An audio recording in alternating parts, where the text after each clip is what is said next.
Have you ever dished up a plate of food, whether it be breakfast, lunch or dinner, and halfway through that meal, you actually feel physically full, but your mind is telling you to finish everything that is on the plate? So even though you are full halfway through, there's this unwritten rule of you have to finish everything that you have dished up or that was on your plate. Well, if you have experienced that, I can assure you now that you are not alone. And I can almost assure you that those habits or that habit of finishing all the food on your plate didn't only start last week or the week before. They have most likely started from a very young age, which makes them even more difficult to break because over the years, it's been ingrained in your mind that you have to finish what is on the plate.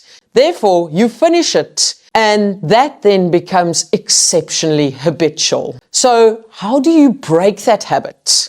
And how do you change that mindset around finishing all the food on your plate and being able to leave some of the food when you are full? Well, that's what I'm going to discuss today in this episode of the podcast. On that note, welcome to the Mandy Meyer podcast. As per usual, this is the podcast where I chat all about your health and fat loss, all about you achieving your goals and progress and results on your health and fat loss expedition. And let's call a spade, yeah. By not finishing all the food on your plate when you are full is going to play a massive role in your success.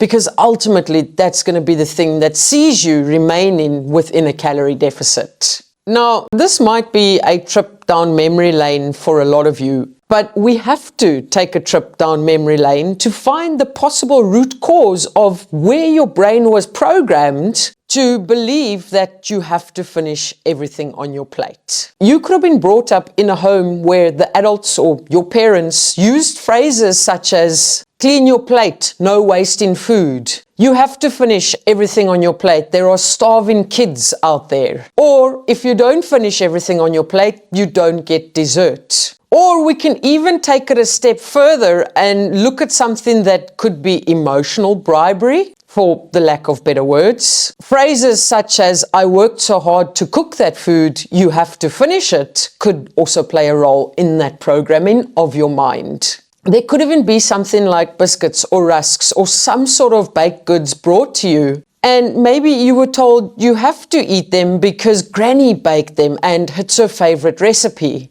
And in that moment, you might not be hungry, but maybe you felt bad, so you ended up eating what Granny made. And at the end of the day, this is where the habit has started. And this is potentially why that you as an adult feel the need to finish everything on your plate, even when you are full. Another reason could be that maybe you just don't like wasting food. Me neither. I hate it. But I have worked out a way that works for me, that there is very little wastage, if any at all, when it does come to the food that I am prepping and eating. And it allows me to stop eating when I am full. And that's what I'm going to discuss. So how do you move forward to start breaking that habit or to have just enough food so that there isn't any wastage? And if there is leftover food, what do you do with it? My biggest piece of advice here for you when it comes to breaking that habit of finishing everything on the plate, even when you are full, is to actually start tracking your calories, not in a way where it's so rigid or in a way that you think, oh, I can't go over calorie goals. In a way that you use the tracking of calories as a way to learn about portion sizes and portion sizes that are correct for you and your energy needs. By doing it in that manner, you will be making just enough food that aligns with your energy goals, your calorie needs for the day. So what you dish up on your plate is what you are going to be eating. Whereas if you don't know what a serving size looks like, or if you don't know what your serving size based on your calorie needs looks like, you might dish up way too much. And then halfway through that meal, you might feel full, but then you are going to need to be super mindful about being okay with leaving whatever is on the plate. Whereas if you track your calories and you work out your serving sizes, your portion sizes based on your exact needs, that is you setting up a system that is going to help you break that habit of finishing everything on the plate, because there's not going to be much left on the plate anyway. By tracking your calories and working out the calories per meal or per portion, it really eliminates a lot of the guesswork. Now, let's say, for example, you go to a restaurant and you order a pizza, and after 4 slices, you are full.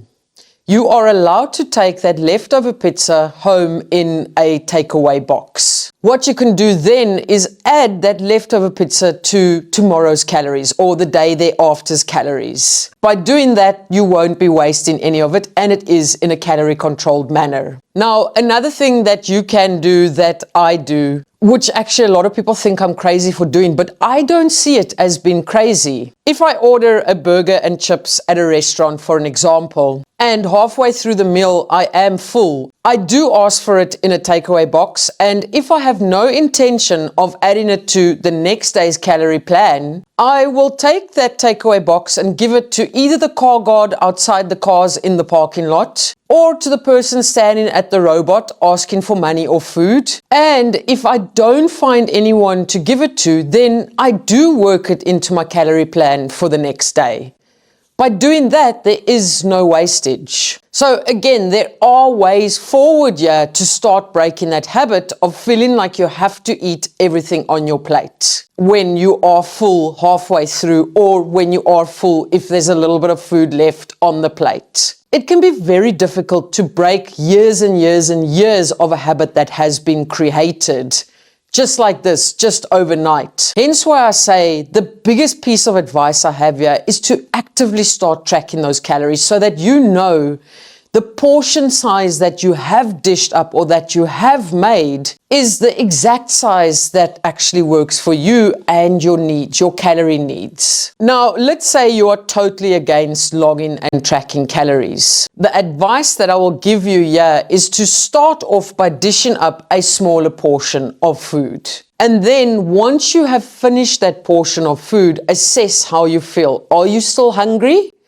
Or are you full? Because if you are full and the food on the plate is finished, you can be mindful in that moment not to go and dish up more. Whereas if you are still hungry once that food has been finished, at least then you know you dished up a smaller portion than you would usually. So now you can go back for a little bit of extra food to add to that plate. Again, keep the second serving very small so that you can keep assessing how you are feeling from a satiety level to be sure that you don't have excess food left on the plate when you are full. All of this is going to require that you do be mindful because, again, like I mentioned, you're trying to break years and years and years of being conditioned into thinking that the only way forward here is to eat everything on your plate because of those poor hungry kids. Another thing that works on my tit muscles is where you've been told, or anyone has been told, even I have been told this when I was very young, is if you don't eat all your food, you cannot get dessert. So again, that could be a mindset that you have right now. Maybe you do feel like having something sweet after dinner, but because over the years you've been made to believe you need to eat all your food first, that's maybe something that you are currently still doing. Here's the thing. Number one, you're an adult. You can make your own choices. If you want to have dessert for breakfast, I mean, go for it. You can have dessert for breakfast. You are the one making the rules right now. If you are on a health and fat loss expedition, I would probably advise you not to be having dessert for breakfast, but to be having it as your last sort of meal for the day. Which brings me back to you finishing all your dinner before you can have your dessert. This is absolutely not the case. If you have eaten half of your dinner and you want to have your dessert before you go to bed because you know it's going to help you adhere to your plan, you can absolutely do that. I will end off by saying that these habits that have been ingrained in us over the years is something that you want to break as an adult, but it is also something that you don't want to pass over generation after generation after generation. So by you being able to leave some food on the plate when you are full, you are actually setting a bloody good example for your kids, especially when it comes to that healthy relationship with food. Now, I don't have kids, so I won't touch too much on that topic because I don't feel like getting into online arguments or potentially being cancelled because of something I say. But please remember this, you are the ones setting the example for your kids when it comes to food, when it comes to the terms that you use around food, when it comes to creating a healthier relationship with food. So all I'm saying is just think carefully or be mindful, not only when you are speaking about food around the house, but also when you are speaking about fat loss or when you are speaking about your body or anything else that could stick with the younger minds around that house. Now, if you're not sure where to start with portion sizes or the calories of a specific meal, I have got a recipe ebook that has loads of different recipes, and each recipe comes with its calorie content for that very specific meal. That could be a very good starting point for you to help you focus on your portion sizes. I'll leave the link in the description. On that note, I'm going to love and leave you like I usually do. Keep smiling, keep laughing, and keep being kind to one another. Much love, your friend who no longer feels the need to eat absolutely everything on her plate, Mandy.